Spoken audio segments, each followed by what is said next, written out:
keluar dari glotis dalam menghasilkan bunyi konsonan itu. Misal bunyi P dihasilkan dengan cara mula-mula arus udara dihambat kepada kedua belah bibir, lalu tiba-tiba diletupkan dengan keras. Maka bunyi P itu disebut bunyi hambat atau bunyi letup. Contoh lain bunyi H dihasilkan dengan cara arus udara digeserkan di laring. Tempat artikulasinya, maka bunyi H disebut bunyi geseran atau frikatif. 3. Bergetar tidaknya pita suara, yaitu jika pita suara dalam proses pembunyian itu turut bergetar atau tidak. Bila pita suara itu turut bergetar, maka disebut bunyi bersuara. Jika pita suara tidak turut bergetar, maka bunyi itu disebut bunyi tak bersuara. 4. Struktur, yaitu hubungan posisi antara artikulator aktif dan artikulator pasif.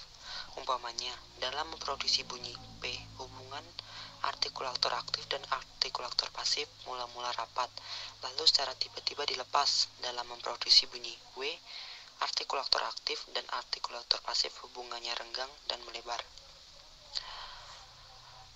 Dengan melihat tempat artikulasi, cara artikulasi, dan bergetar tidaknya pita suara, maka nama-nama bunyi konsonan itu dapat disebutkan sebagai berikut. Konsonan B, kriteria bunyi bila-bilal hambat bersuara, contoh kata baru, abu. Konsonan P, kriteria bunyi bila-bilal hambat tak bersuara, contoh kata pita, apa, tetap.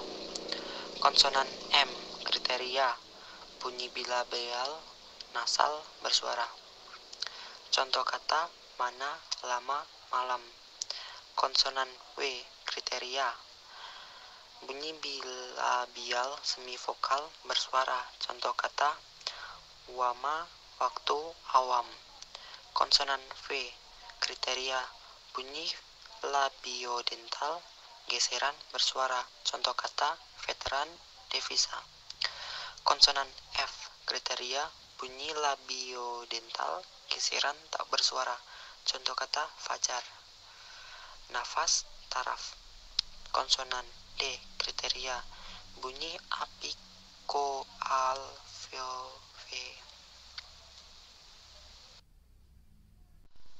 Konsonan D, bunyi apikoalveolar hambat bersuara, contoh kata datang, datang. Konsonan T, bunyi apikoalveolar hambat tak bersuara, contoh kata peta, peta. Konsonan N, bunyi apikoalveolar kriteria nasal bersuara, contoh kata nama, ini, saran. Konsonan L, bunyi apikoalveolar sampingan bersuara, contoh kata lama, pula, asal. Konsonan R, kriteria bunyi apikoalveolar getar bersuara, contoh kata segar, segar. Konsonan Z, kriteria bunyi lamioalveolar geseran bersuara, contoh kata lezat, lezat. Pembentukan diftong. Diftong adalah bunyi vokal angkap yang tergolong menjadi satu suku kata. Ciri diftong ialah waktu diucapkan bunyi bahasa posisi lidah yang satu dengan yang lain saling berbeda. Perbedaan itu menyangkut tinggi rendahnya lidah, bagian lidah yang bergerak, serta strukturnya, jarak lidah dengan langit-langit. Diftong AI, misalnya dalam kata pakai, lalai, nilai, sampai, sungai. Diftong OI, misalnya dalam kata amboy, sepoi-sepoi, asoy. Diftong AU, misalnya dalam kata saudagar, saudara, pulau.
Fonem bahasa Indonesia.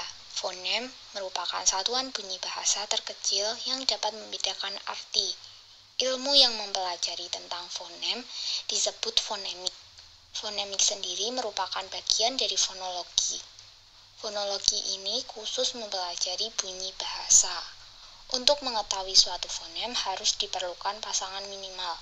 Contoh, harus dan arus. H merupakan fonem karena membedakan arti kata harus dan arus. Kasanah fonem. Kasanah fonem merupakan banyaknya fonem yang terdapat dalam satu bahasa. Berapa jumlah fonem yang dimiliki suatu bahasa tidak sama jumlahnya dengan yang dimiliki bahasa lain. Klasifikasi fonem. Kriteria dan prosedur klasifikasi fonem sama dengan klasifikasi bunyi dan unsur suprasegmental. Fonem-fonem yang berupa bunyi yang didapat sebagai hasil segmentasi terhadap arus ujaran disebut fonem segmental. Fonem yang berupa unsur suprasegmental disebut fonem suprasegmental atau fonem non-segmental. Fonem dalam bahasa Indonesia terdiri atas vokal dan konsonan. Vokal merupakan bunyi ujaran yang tidak mendapatkan rintangan saat dikeluarkan dari paru-paru. Vokal dibagi menjadi dua, yaitu vokal tunggal atau yang biasa disebut monoftong yang meliputi A, I, U, E, O, dan vokal rangkap atau diftong yang meliputi A, I, A, U, O, I. Sementara konsonan merupakan bunyi ujaran yang dihasilkan dari paru-paru dan mengalami rintangan saat keluarnya. Contoh konsonan antara lain P, B, M, W, F, V, T, D, N, C, J, K, G, H. Konsonan rangkap disebut klaster. Contoh klaster pada kata drama, tradisi, film, dan modern. Perubahan fonem. Yang pertama yaitu alofon, adalah variasi fonem karena pengaruh lingkungan suku kata. Contohnya pada kata simpul-simpulan. Fonem U pada kata simpul berada pada lingkungan suku tertutup, dan fonem U pada kata simpulan berada pada lingkungan suku terbuka. Jadi fonem U mempunyai dua alofon yaitu U dan U. Sementara yang kedua ada asimilasi yang merupakan proses perubahan bunyi dari tidak sama menjadi sama atau hampir sama. Misalnya kata in ditambah moral menjadi immoral.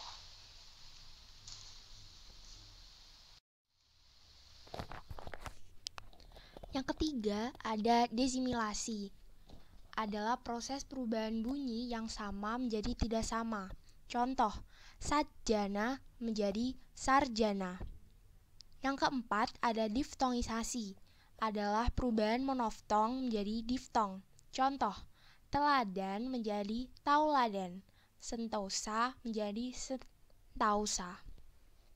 Yang kelima ada monoftongisasi, adalah proses perubahan diftong menjadi monoftong. Contoh, ramai menjadi rame, cabai menjadi cabe, kalau menjadi kalau, satai menjadi sate. Yang keenam ada nasalisasi, yang merupakan persengaungan atau proses memasukkan huruf nasal n, m, eng, nye pada suatu fonem. Contoh, me plus m plus pukul menjadi memukul. Me plus n plus tari menjadi menari. Me plus n plus tulis menjadi menulis. Me plus m plus pegang menjadi memegang.